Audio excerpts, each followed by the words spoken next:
来，乡亲啊，继续来看台南有议员的参选人郑景宏牵拖卡到乌金真不满，转去派出所来报案，但是案件一直无进展。这个参选人转去派出所来表明冤境。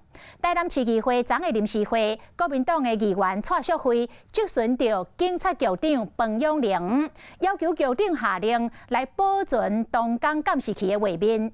彭永玲是甲回应讲，伊保持行政中立，无爱来介入到政治。这款的反应未得是互蔡淑慧甲几啊位无党籍的议员气甲切切着，要甲彭永玲赶出议会。伫派出所歹大歹势，因为有议员未完警的代志，国民党议员蔡淑慧去问台南市警察局长彭永玲的回答，互蔡淑慧真生气。所有现场的监视录影带，你不可以给我销毁哦。局长，我现在正式跟你讲，我今天在这个大会上正式提出来。我跟你说，管理人不是我，局长，管理人是派出所所长。好啊，派出所不是你管的吗？派出所不是你管的吗？你讲这什么话？有其他议员听袂落，嘛来骂彭永玲。你是在我就给你处理嘛。我你也搁演一句，准备来赶出去。不你讲一届，我讲一届就是讲你若提告，我给你处理嘛。你要赶出去。你现在是在反质询还是要干嘛？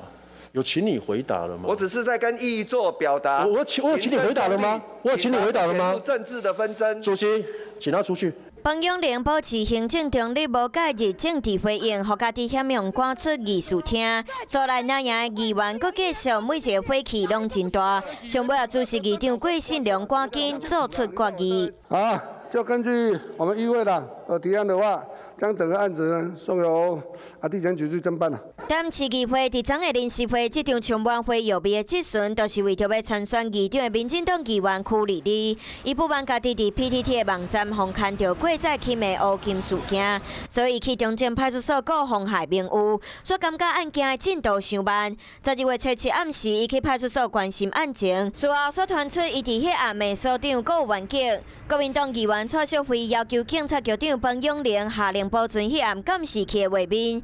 彭永玲讲的这段无要讲到政治的讲法，嘛引起这场质询的战火。